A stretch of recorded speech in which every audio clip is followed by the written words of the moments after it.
Good morning dear students.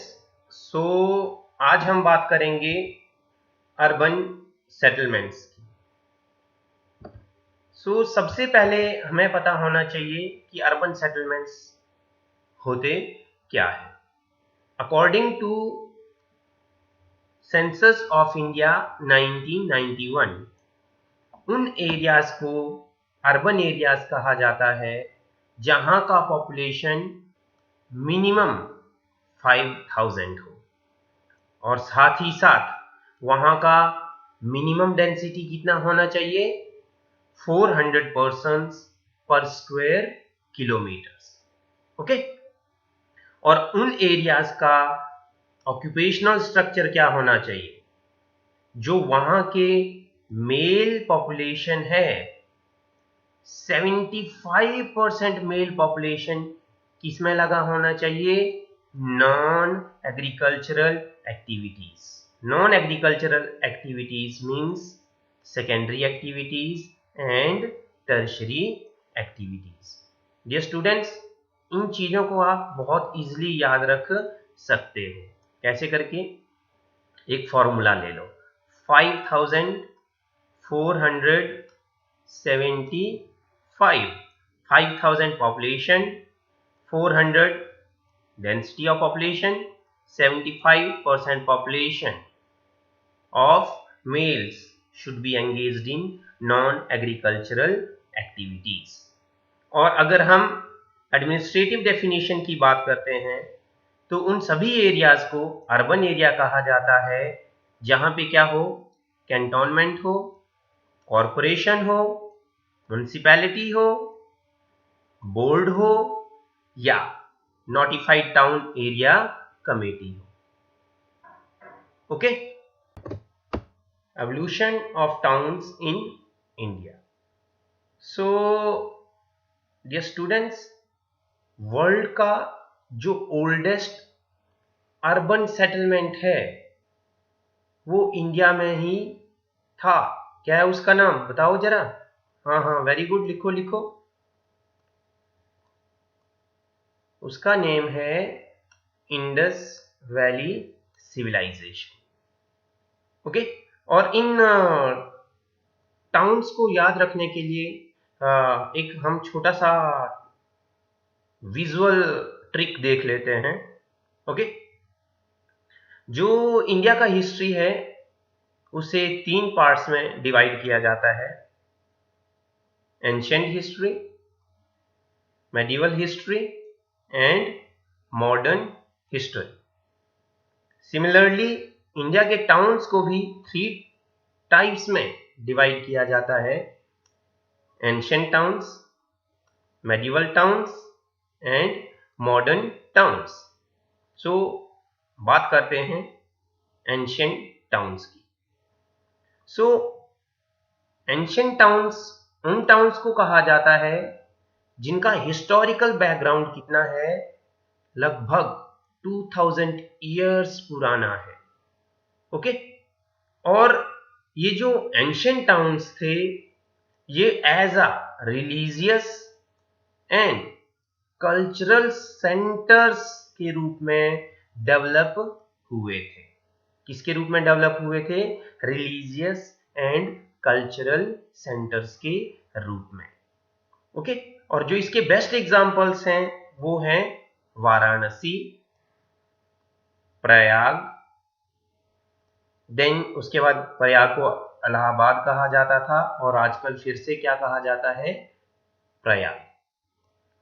पाटिलापुत्र या पाटलिपुत्रा, जिसे आज क्या कहा जाता है, पटना एंड मदुरई।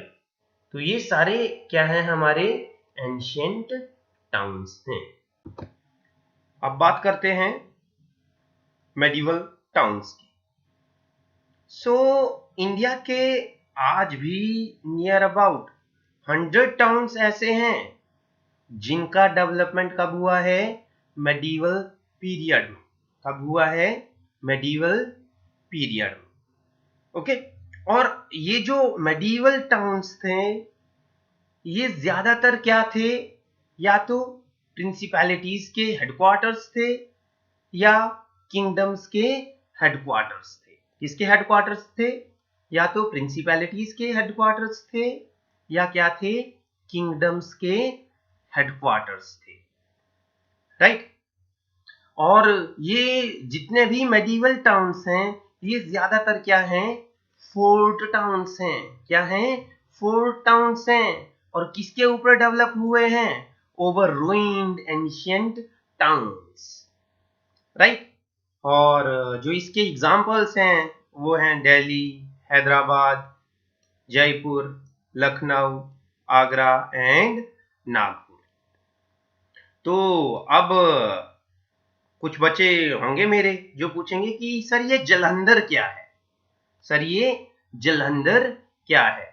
तो स्टूडेंट्स, ये मेडिवल टाउन्स को, ये क्या है?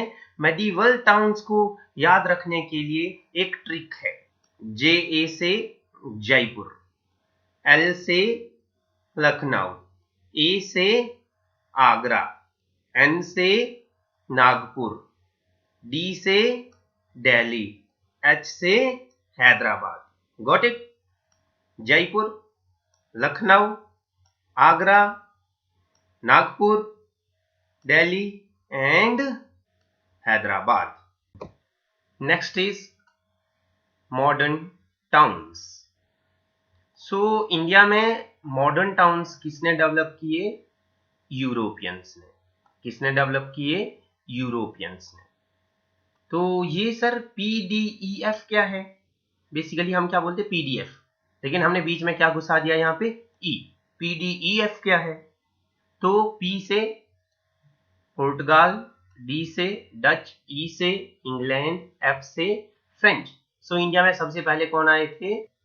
पुर्तगीज आए थे, राइट। और लास्ट में कौन आए?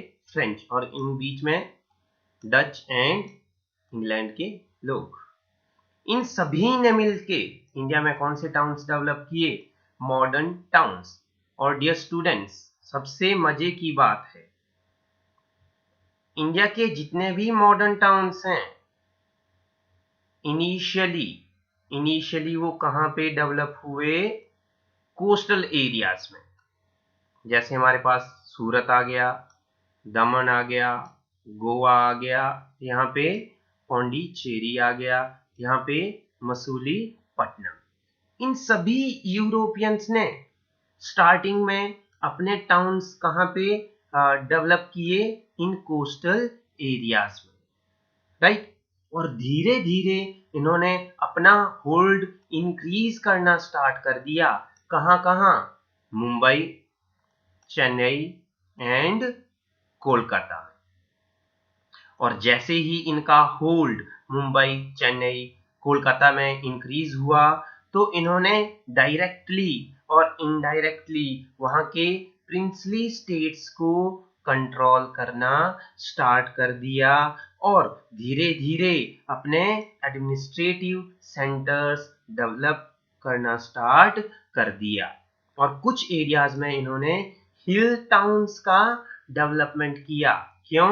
As a summer resorts. ये स्टूडेंट्स, इस ड्यूरेशन में एक काफी फेमस इंडस्ट्रियल टाउन डेवलप हुआ। कौन सा था वो? जमशेदपुर। अब बात करते हैं आफ्टर इंडिपेंडेंस टाउन्स कैसे डेवलप हुए। तो जो टाउन्स डेवलप हुए वो सबसे पहले आते हैं एडमिनिस्ट्रेटिव हेडक्वार्टर्स और दूसरे आते हैं हमारे पास इंडस्ट्रियल सेंटर्स। सो जो एडमिनिस्ट्रेटिव हेडक्वार्टर्स थे उनमें आता है हमारे पास चंडीगढ़, देन भुवनेश्वर, गांधीनगर, दिसपुर, या आप बोल सकते हैं कि जितने भी स्टेट्स हैं उनके कैपिटल्स, राइट।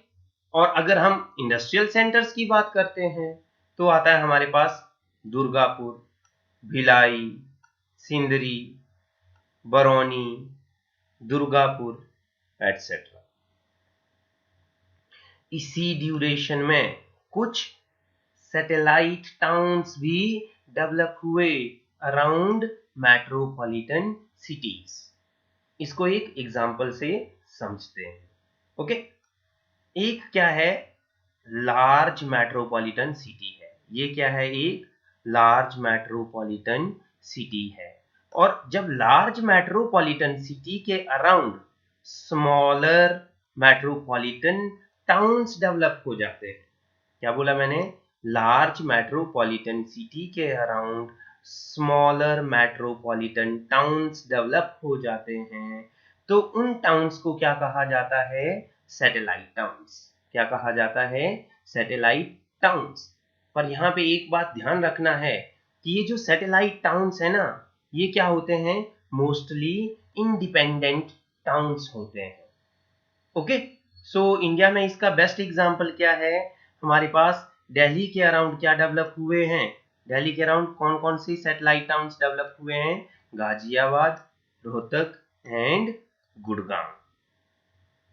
ये स्टूडेंट्स, जैसे जैसे जो गवर्नमेंट ऑफ इंडिया है उसने रूरल एरियाज में अपना इन्वेस्टमेंट इंक्रीज किया, वैसे ही इंडिया में मीडियम एंड स्मॉल टाउन्स भी डेवलप होते गए through out the country. Okay, that's all for today. Thank you so much.